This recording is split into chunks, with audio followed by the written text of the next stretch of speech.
Hello and welcome to another episode of Wannabe Entrepreneur. Sit down, put your headphones on, and relax and enjoy the show. I always wanted to say this for some reason. Uh, I guess, I never told you this, but I used to be really afraid of flying. And every time the pilot would say these words like sit down, relax, enjoy the ride,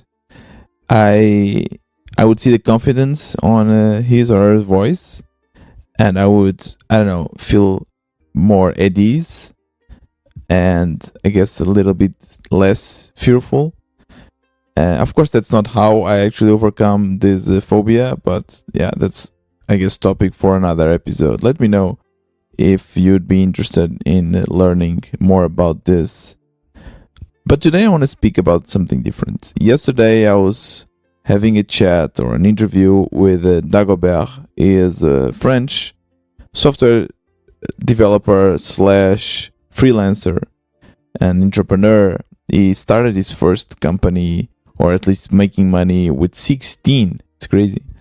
And he recently had a full-time job that he quit to focus 100% in this project, in this company, bootstrapping a company.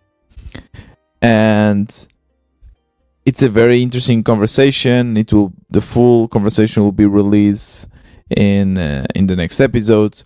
But there's one thing that we talked that I think it's very, very interesting, and it's connected with Twitter and Instagram and social media in general. If you are a social media user, you probably have already felt this, that you see your friends, acquaintances, influencers having the perfect life, and you feel like they are much better than you.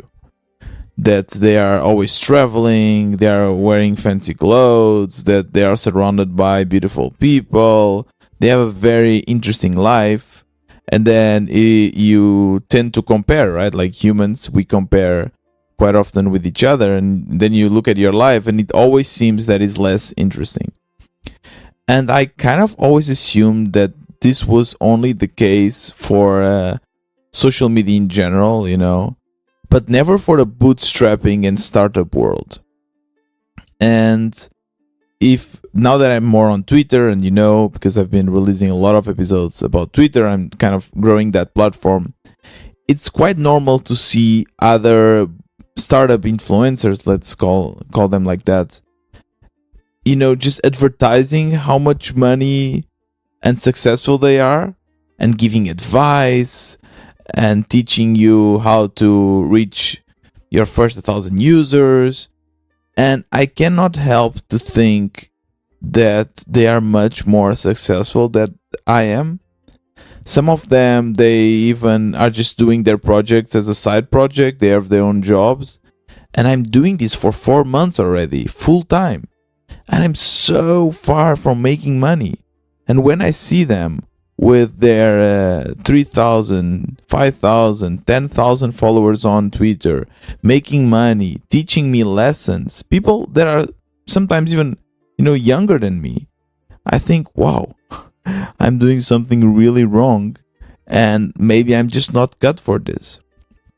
And yesterday I was speaking with Dagobert, and he has, I think, now 4K followers on Twitter. He has his own project. He releases memes and advices and interesting tweets. And when I reached out to him, that was the impression I had. This is a guy that has everything figured out. This is the guy that is a top bootstrapper. I will never be like him.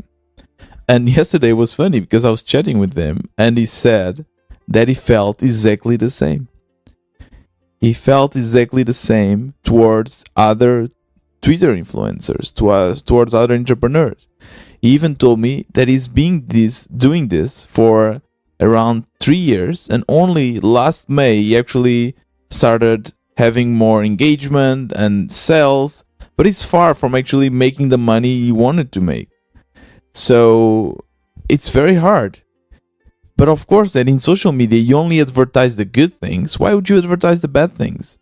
you are allowed to choose what you can show to the world, and that's what's happening. So it really got me thinking that in the end we are all struggling with the same, especially in this bootstrapping world and startup world.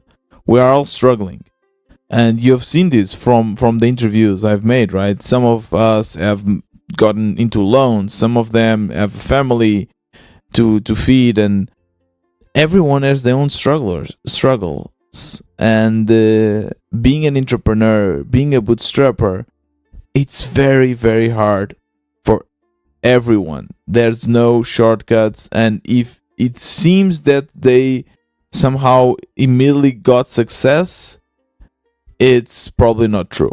It's most likely not true. So just it's nice to see social media. Try, I know it's very hard, but try not to compare yourself with others.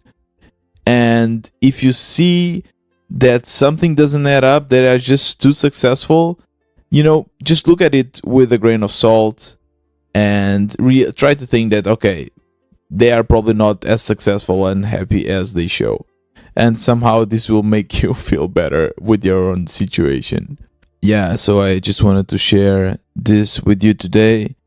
And let me know if you want me to do an episode about my fear of flying. I know it's not very entrepreneur related, but I guess if you're an entrepreneur or business person, you will have to fly. And yeah, I guess I can give you a couple of tips that worked for me. So I will actually have a link in the description of this episode, a tweet with a question about the fear of flying, and if you answer that, there I will know that you want me to do an episode. So I'll just probably ask about if you are also afraid of flying, or if you overcome it, or if you want me to talk about. The link will be in the description of this episode, together also with the possibility of buying me a coffee. I'm doing this for free, but I want to implement the pay what you think is worth. So if you think that this content is actually worth something and you like it, it would be amazing if you could support it, because that's the only way I will keep on doing, if I get your support. And you can buy me a coffee or become a member. There's also a bunch of other perks. The link will be in the description. And yeah, you know that tomorrow and Sunday I won't be releasing an episode. Last Sunday I announced that I was going to stop the daily podcasting. It feels a bit weird, to be honest, but also feels nice to be able to relax and have the weekend for myself. Yeah, so this was another Wannabe Entrepreneur. See you Monday.